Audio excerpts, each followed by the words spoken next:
Taste the Daily. Sian.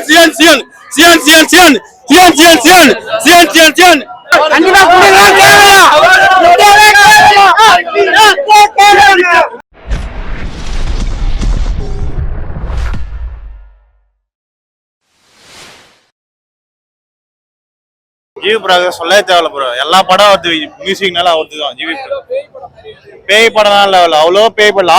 லாஸ்ட்ல ஒரு second half மட்டும் ஒரு பேய் படம் மாதிரி வரும். நல்லா ஃபர்ஸ்ட் ஹாஃப் மட்டும் கொஞ்சம் போரா இருக்கு. செகண்ட் ஹாஃப் ஆனா படம் உங்களுக்கு வந்து என்டர்டெயின்மெண்டா அது ஓகே ப்ரோ. கனெக்ட் இல்ல நடிப்பு கனெக்ட் ஆகுது. ஆனா கதை எனக்கு ஒண்ணும் புரியல. வளங்கல சொல்ல வராங்க. வாய்ஸ் அவங்க பேசுற ஸ்லாங் ஒரு மாதிரி பழங்குடி ஸ்லாங் ஒண்ணுமே புரியல. ஆமா ரெகுலரா அந்த காஸ்ட் அந்த ராவா எடுத்துவார்ல நல்லா இருக்கு. அது பார்க்கலாம். ஆனா ஒன் டைம் வாட்ச் பண்ணலாம். ஆமா ப்ரோ. ஜெனரேஷன் இது ஒரு 10 வருஷத்துக்கு முன்னாடி வந்திருந்தா ஒரு அளவுக்கு நல்லா இருந்திருக்கும். இந்த ஜெனரேஷனுக்கு செட் ஆகுது. முன்னாடி வந்தா ஓடிரும். எதை வச்சு சொல்றீங்க ப்ரோ? இல்ல ப்ரோ, இப்ப இருக்கிற ஜெனரேஷன் மாடர்ன் ஜெனரேஷனுக்கு ரொம்ப பார்த்தா 1000 வந்தப்ப கூட ஓடல. ஆனா ரீ ரிலீஸ் தான் கொண்டாடுறாங்க. இது ஒரு 10 வருஷம் கழிச்சு கொண்டாடுவாங்க ப்ரோ. அப்ப பாத்துக்கலாம். அவ்வளவுதான் ப்ரோ. கரெக்ட்டா ஆளுங்க ப்ரோ. பீரியட் கதை தானே இதுல எங்க ஆளுங்க? புரியல. பீரியட் கதை தானே அது. பீரியட் கதை தான். இப்ப எல்லாம் பீரியட் கதை மாதிரி சொல்றது இல்ல. உங்களுக்கு என்ன சொல்றது, நான் சில விஷயம் ஓப்பனா சொல்ல கூடாது. அது நான் சொன்னா ரொம்ப பாலிடிக்ஸ். அதான் உங்களுக்கு ரீசெண்ட் நியூஸ்ல ரிப்போர்ட்டிங் எல்லாம் பாத்தீங்கன்னா உங்களுக்கே தெரியும் ப்ரோ. அவன் அவர் பேசுற விதம் அதெல்லாம் எத்தி சம்பந்தப்பட பாத்தீங்கன்னா அதை லிங்க் பண்ணி தான் தெரியும். நீ பாத்தீங்கன்னா உங்களுக்கு புரிஞ்சிடும் ப்ரோ. நான் ஓப்பனா சொல்ல விடுறேன். சில கொலைகள்லாம் வந்து அதை நான் ஓப்பனா சொல்ல விடுறேன். பேப்பர் கப்ல கூட தீண்டாம இருக்குன்னு சொல்லியிருக்காரு. அதை சொல்ல வரீங்க? ஆமா தீண்டாம சொல்லியிருக்காரு. அப்புறம் அந்த இயேசு அசிங்கம் பத்திருக்காரு, பெருமாள் அசிங்கம் பத்திக்கிறாரு, மாடை பண்ற மாதிரி சீன் வந்து இதெல்லாம் எங்க போய் முடிய போய் எனக்கு தெரியல. ஆக்டிங் சூப்பரா இருக்கு. பேக்ரவுண்ட் மியூசிக் ஜிவி பிரகாஷோட மியூசிக் நல்லா இருந்துச்சு. ரஞ்சித் சார் எப்பவும் ஒரு கதை சொல்லுவார் தெரியுமா, அதை பத்தி சொல்லியிருக்கிறாரு. படம் ரொம்ப நல்லா இருக்கு. தயவு செஞ்சு வந்து பாருங்க. இந்த படத்தை விட்டீங்கன்னா வேஸ்ட்.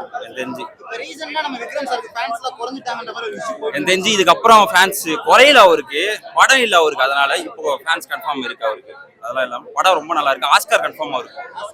ஆஸ்கார் கன்ஃபார்ம் அனுப்பியிருக்காங்க, சொல்லியிருக்காங்க. படத்தை கன்ஃபார்ம். செகண்ட் ஹாஃப்ல லாக் கொஞ்சம் அடிக்கும். அந்த சீன்ஸ் எல்லாம் ட்ரிம் பண்ணிட்டு கொஞ்சம் படத்தை இது பண்ணாங்கன்னா வாய்ப்பு இருக்கு. காமெடி அவ்வளவா இல்லைங்க. ஒரு ஃபர்ஸ்ட் ஹாஃப்ல கொஞ்சம் இருக்கும். பசுபதி அவங்கலாம் வந்து கொஞ்சம் நல்லா பண்ணுவாங்க. ஓகே தான். அவங்களும் நல்லா பண்ணிருக்காங்க. அவங்க அதான் சொல்றேனே, படத்துல சூப்பரா பண்ணிருக்காங்க. எல்லாருமே ஆக்டிங் அவங்க ரோல சூப்பரா பண்ணிருக்காங்க. மியூசிக் சூப்பரா இருக்கு. பிஜிஎம் செம்மையா போட்டிருக்காரு. சிங்க் ஆகுது. நிறைய இடத்துல எலிவேட் பண்ணுது. கிளைமேக்ஸ்ல எல்லாம் அந்த பிஜிஎம் வந்துட்டு சூப்பரா எலிவேட் பண்ணுவாங்க. எப்படி இருக்கா? ரஞ்சித் அண்ணா இருக்காரு, விக்ரம் சார் இருக்காரு. இதுக்கு மேல என்ன ஒரு ஜிவி பிரகாஷ் இசையில வந்திருக்காரு. அந்த படம் எப்படி இருக்கும்? ஃபயரா இருக்கு படம். நம்ம பாக்குறோம் அந்த ரஞ்சித் அண்ணாவோட எழுத்து, அந்த ஸ்கிரீன் பிளே, அதுக்கப்புறம் ரைட்டிங்கு, அப்படி எப்படி யோசிக்கிறாரு, அந்த சிந்தனை 200 வருஷம் பின்னாடி போய் நம்ம இப்படிதான் வாழ்ந்திருப்பாங்களா, அது வந்து எப்படி காட்டணும், அவர் திங்கிங் அப்படி இருக்கு, அப்படி காட்டியிருக்காரு. கதைக்குள்ள நம்ம ஸ்டார்டிங்ல உட்காந்தா அந்த கிளைமேக்ஸ்னா இவ்வளவு சீக்கிரமா முடிஞ்சிச்சு. படத்தோட ஜிவி பிரகாஷ் அண்ணாவோட இசை பேசி ஆகணும். அந்த என்ன சொல்றது, அந்த படத்துக்கு என்ன வேணுமோ லைவா கொடுத்துருக்காரு. அதே மாதிரி ஜிமிக்கி சாங்கும் லைவா இருக்கு படத்தோட கேட்கும் போது. அதுக்கப்புறம் லாஸ்ட்ல ஒரு தங்கலான அந்த ஒரு இது வரும், அந்த ஒரு இது சாங் மாதிரி, அது அப்படியே கனெக்ட் ஆகுது. படத்துல எமோஷனல் வைக்கிறாங்களா, ஒர்க் அவுட் ஆகுது. அந்த 300 ஆர்டிஸ்ட் ஒரு வெயில்ல, நிறைய ஆர்டிஸ்ட் இருக்காங்க போல 300 கிட்ட, அந்த வெயில்ல மெனக்கெட்டு பண்ணிருக்காங்க எல்லா ஆர்டிஸ்ட். விக்ரம் சார் எல்லாம் இதுல உயிர் கொடுத்து நடிச்சிருக்காரு சொல்லலாம். படம் பயங்கரம். படம் நல்லா இருக்கு. மக்களோட வாழ்வாதாரத்தை கரெக்டா எக்ஸ்போஸ் பண்ணிருக்காரு படத்துல. நல்லாவே படம் வந்திருக்கு. 10 out of 10 தான். புது முயற்சி ஆஃப் ரஞ்சித் தமிழ் சினிமா. இதெல்லாம் பெரிய ஸ்கிரீன்ல தான் பார்க்கணும், ஐமேக்ஸ்ல தான். ஆமா, என்ன பண்றது? சியான் விக்ரம், ஜிவி பிரகாஷ், எடிட்டர் ஆர்கே செல்வா. ஒருத்து படம் நல்லா இருக்கு, ரொம்ப நல்லா இருக்கு. இப்ப படம் அது மிஸ்டீரியஸ் இருக்கும். ஆமா, நல்லா இருக்கு. என்ன பிரதர், செகண்ட் ஹாஃப் தான் தூக்கி விட்டுருச்சு படம். ஃபர்ஸ்ட் ஹாஃப் ஒரு கிளாசிக், செகண்ட் ஹாஃப் ஒரு மக்களுக்கான ஒரு வழியை சொல்றோம். ஜிவி பிரகாஷ் தூக்கி விட்டுறது. கண்டிப்பா அவார்டு இருக்கும். வந்து பாத்தீங்கன்னா ஒரு 25 நிமிஷம் கதைக்குள்ள வராதனால கொஞ்சம் போர் அடிக்குது. செகண்ட் ஹாஃப் கதைக்குள்ள வந்துடுறாங்க. இன்டர்வல் பிளாக் பின்னாடி பாத்தீங்கன்னா பயங்கர எனர்ஜியா இருக்கு. அதுக்கு ரொம்ப சப்போர்ட் பண்ணது ஜி பிரகாஷ் சார். மினிக்கி மினிக்கி சாங் வந்து ரொம்ப சூப்பரா இருக்கு. கிளைமேக்ஸ் நல்லா இருந்துச்சு. அது ஒரு சின்ன, அதாவது தங்கலான் வந்து தங்கம் நம்ம செஞ்ச தங்கலான் கிடையாது, அந்த கல்லு தங்கலானா தான் இருக்குது. ரொம்ப ஃபினிஷ் பண்ண தங்கலானா இருந்துச்சா இன்னும் சூப்பரா இருந்திருக்கும். அது ஒன்றும் கொஞ்சம் மைனஸ். ஓகே 3.25 கொடுக்கலாம் அவுட் ஆஃப் 5.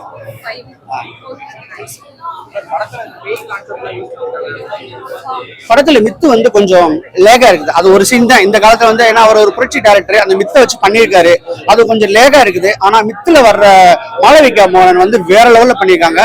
ஒரு சவுண்டு கொடுத்தா அந்த அந்த பில்டிங்கே ஆடுற அளவுக்கு, மண்ணே வந்து பொங்கி எந்திரிக்கிற அளவுக்கு பண்ணியிருக்காப்ல. இதுதான் படத்துக்கு ஆர்ட் ஃபிலிம் விரும்புறவங்களுக்கு இந்த படம் சூப்பர் படம். ஒரு கமர்ஷியலா ஒரு குத்துப்பாட்டு, ஒரு டான்ஸ், அதெல்லாம் விரும்புறதுக்கு 2K கிட்ஸ்க்கு அவ்வளவா என்ஜாய் பண்ண மாட்டாங்க. அதுக்கு மேல 90s கிட்ஸ் வந்து செம்மையா என்ஜாய் பண்ணுவாங்க. ஒரு புரிஞ்ச கதை, ஒரு தெரியாத கதை, அந்த மாதிரி. இதுவரை தமிழ் சினிமாலையும் சரி இந்திய சினிமால வராத மியூசிக் பண்ணிருக்காங்க. இது ஒரு மாதிரியான ஒரு மியூசிக்கா இருக்கு. அவருக்கு நல்ல ஸ்பேஸ் கொடுத்துருக்காங்க. ஒரு நல்ல படத்தை கொடுத்தா ஜி பிரகாஷ் சார் வந்து வச்சு செய்வாருங்கிறதுக்கு இந்த படம் உதாரணம். படத்துல ஃபர்ஸ்ட் ஹீரோவே ஜி பிரகாஷ் சார் தான். செகண்ட் தான் சிஎன் விக்ரம் சார். சிஎன் விக்ரம் சார் கண்டிப்பா அவார்டு கிடைக்கும். ஒரு அருமையான படம். ஃபேன்ஸ், அதாவது சிஎன் விக்ரம் ஃபேன்ஸ்க்கு வந்து என்ஜாய் தான். ஆனா படம் வந்து பெரிய அளவுல போகுமாங்கிறது டவுட். ஏன்னா 2K கிட்ஸ்க்கு வந்து அந்த கதை பிடிக்காது. ஆனா 90s கிட்ஸ் வந்து செம்மையா என்ஜாய் பண்ணுவாங்க. ஒரு புது கதை, ஒரு நல்ல ராவான நாட்டு, எல்லாமே கமர்ஷியல் எலமெண்ட் எதுவுமே இல்லாம ஒரு அன்காம்ப்ரமைஸ் மூவியா இருக்கிறதுனால ஒரு தடவை பார்க்கலாம். 3.25 கொடுக்கலாம் அவுட் ஆஃப் 5. படம் நல்லா இருக்கு ப்ரோ. Vikram acting super. மக்களுக்கு கனெக்ட் ஆறதான் கொஞ்சம் கஷ்டம். திருப்பி யூடியூப் பார்த்து டீகோட் பண்ற மாதிரி இருக்கும் படம். ஆனா அப்படிலாம் இல்ல ப்ரோ, நல்லா தான் இருக்கு. அதான் மக்கள் கனெக்ட் ஆறது கஷ்டம். திருப்பி நீங்க ஒரு வாட்டி யூடியூப் பார்த்து டீகோட் பண்ணணும், அதான் முக்கியம். Super bro. மியூசிக்லாம் நல்லா இருந்துச்சு. அதை பொறுத்து எந்த இதுவும் இல்லை. 100 crores எடுத்ததுக்கு ஒர்த்து தான் படம். என்ன ப்ரோ? லேக்லாம் இல்லை ப்ரோ, நல்லா தான் இருக்கு படம். நல்லா தான் இருக்கு. அதான் கனெக்ட் ஆறதான் கொஞ்சம் கஷ்டமா இருக்கு. அந்த மாதிரி எல்லாரையும் ஃபுல்ஃபில் பண்ற படம் இது வரைக்கும் எவனுமே எடுக்கல. ஒருத்தன் இருந்தான், செத்துட்டான், இன்னொருத்தன் பிறக்கல. வாழ்த்துக்கள் சொல்லிக்கலாம். அந்த சுதந்திரத்தை அன்னைக்கு வந்து ஒரு ஒரு ஒரு பயங்கரமான ஒரு படம் வந்துச்சு. நான் நினைச்சேன் ஒரு வெள்ளைக்காரனோட போராடி ஒரு மண்ணுக்காணி உரிமை மீட்பாருங்கிற கதையாத்தான் இருக்கும்னு நினைச்சு வந்தா கதை சுத்தமா டோட்டலா வேற.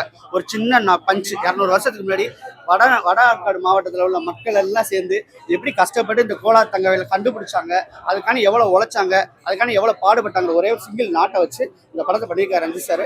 அன்காம்ப்ரமைஸ்டு மூவி.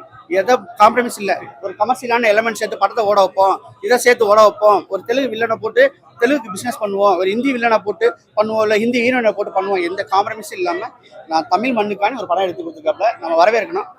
பயங்கரமாக கமர்ஷியலாக நம்ம தேடுறவங்களுக்கு இந்த படம் வந்து நல்லா இருக்காது. ஒரு ஆர்ட் ஃபிலிமா பார்க்கணும், ஒரு அவார்ட் ஃபிலிம் மாதிரி ஒரு பார்க்கணும்னு சொன்னா சாஃப்டா உட்காந்து என்ஜாய் பண்ணலாம் ஃபேமிலியோட. ரஞ்சித் அவர்களோட ஒர்க் எப்படி இருந்து, அவரோட பாலிடிக்ஸ் செமையா பேசியிருக்காரு.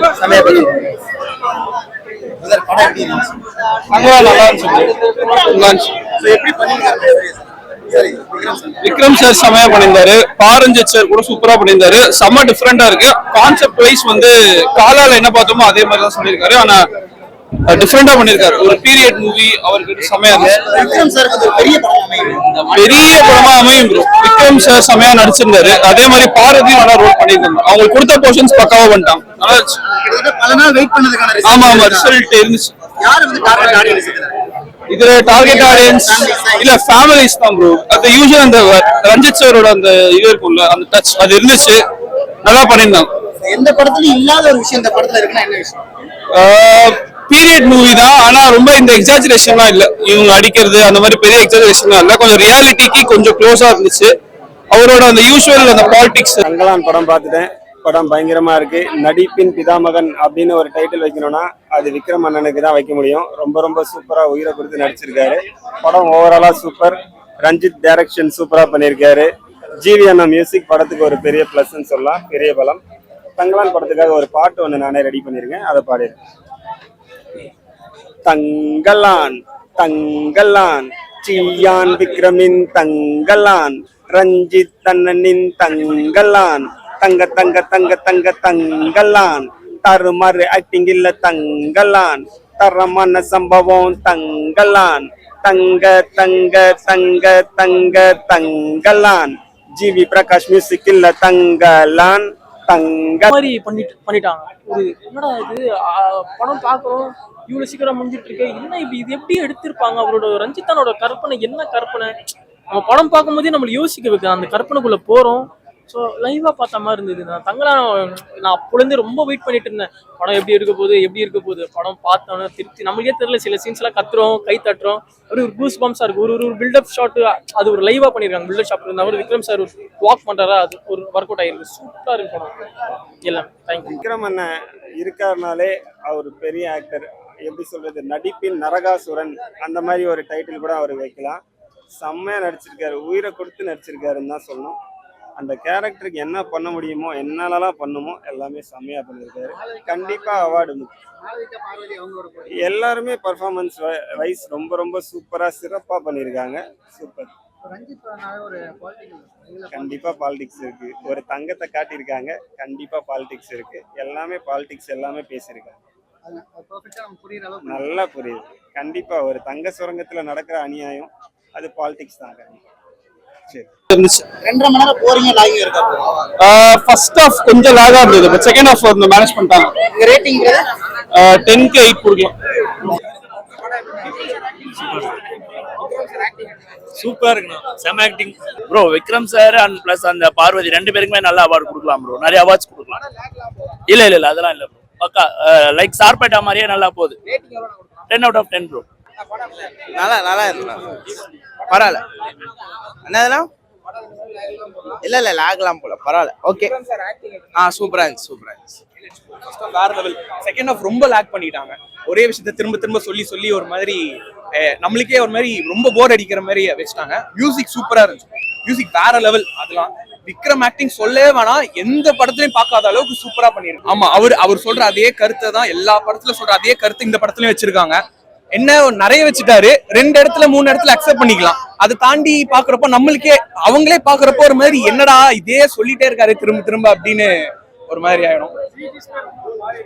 சிஜி ஒரு சில இடத்துல அக்செப்ட் பண்ணிக்காத மாதிரி இருந்துச்சு, ஆனா நல்லா தான் பண்ணியிருந்தாங்க அவங்க. அதாவது பார்த்தோன்னே ஓகே நடக்கக்கூடிய விஷயம் தான் அப்படின்னு. நடுவில் இந்த பேய் அதெல்லாம் கொண்டு வந்துதான் கொஞ்சம் இது பண்ணிட்டாங்களோ அப்படின்னு. மற்றபடி